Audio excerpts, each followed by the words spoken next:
So what could be better than having Sid Haig, Lin Shaye, and Billy Drago all in a horror movie? Actually making the movie good. Here we go!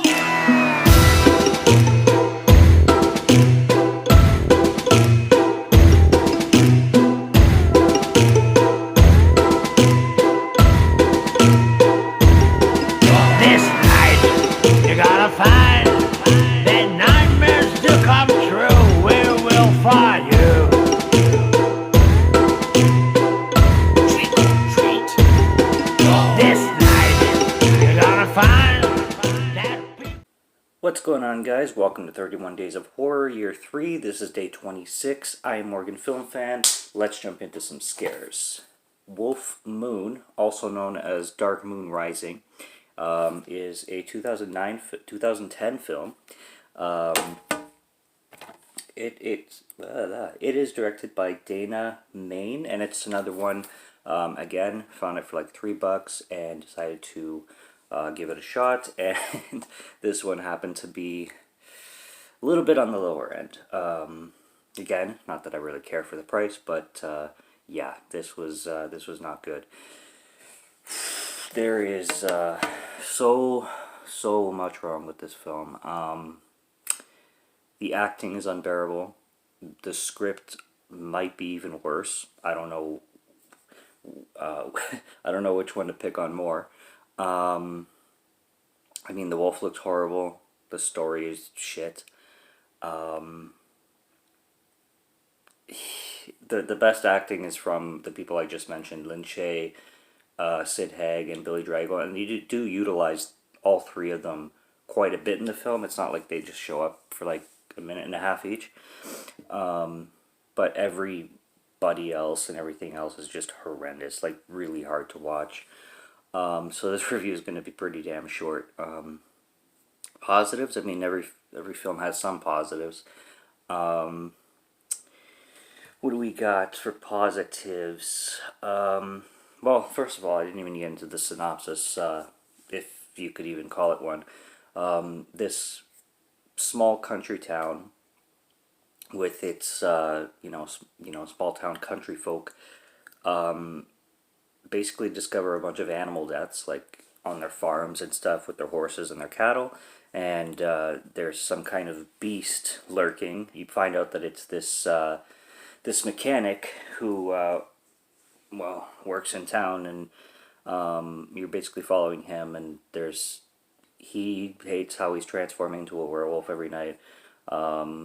There's another werewolf in town as well, and then they, at the end there's this werewolf battle between the two, and that's pretty much how it goes. Like I said, not much of a plot, and very, very weak script. Lin Shaye plays this psychic, and her character is actually kind of ridiculous. She has this wig on that looks insanely fake. Like, you could tell it's a wig. It's like kind of almost dreadlock like and completely black. It doesn't match her face whatsoever. I thought that was a little silly. Sid Haig says the F word a lot. It's actually kind of funny. I think he makes up for like every character combined just by how many F-bombs he drops. There's a scene. One positive I'm going to say about this film is the lead actress, Ginny Wyrick. Oh my god, she is absolutely stunningly beautiful. She is so gorgeous. I mean, this film is alright to look at, just looking at her. I mean, she's so good looking, it's not even funny. She would be my 11, pretty much. She is just unbelievably hot. There's a scene at the beginning of the movie where she meets this mechanic guy, and her friends basically kind of dare her to go talk to him. So she does, and she is very forward with him, and he basically just completely shuts her down. I'm like, you got a girl like that coming onto you, and you're just gonna be like, no thanks.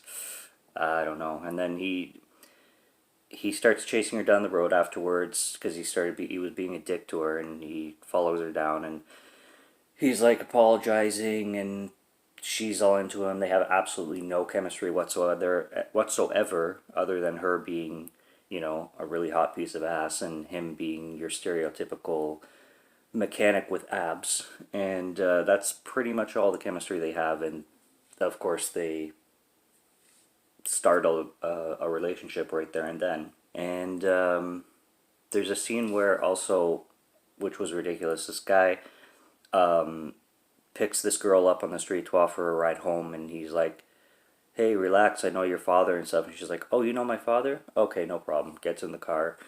Later on, he takes her to some dark place off the street and starts taking advantage of her, and this mechanic guy somehow finds them and rescues her. It's just, it plays out as stupidly as I just said it did. Anyway, I digress. Those are all the positives that I have written down here. That's about it. Super hot lead. Lin Shaye and Sid Haig are cool. Billy Drake was cool too. Everything else about the film, skip it. So that's going to be day 26. Yeah, I guess that's where I have to leave it today. Subscribe to Morgan Film Fan if you haven't already. Keep up with all these videos, and I will be reviewing some more. And we are still on werewolf territory, so I'll be sticking to that for a bit, and I will be back next review. I'm really hoping for some better werewolf films, so we'll see what happens. Take care and cheers.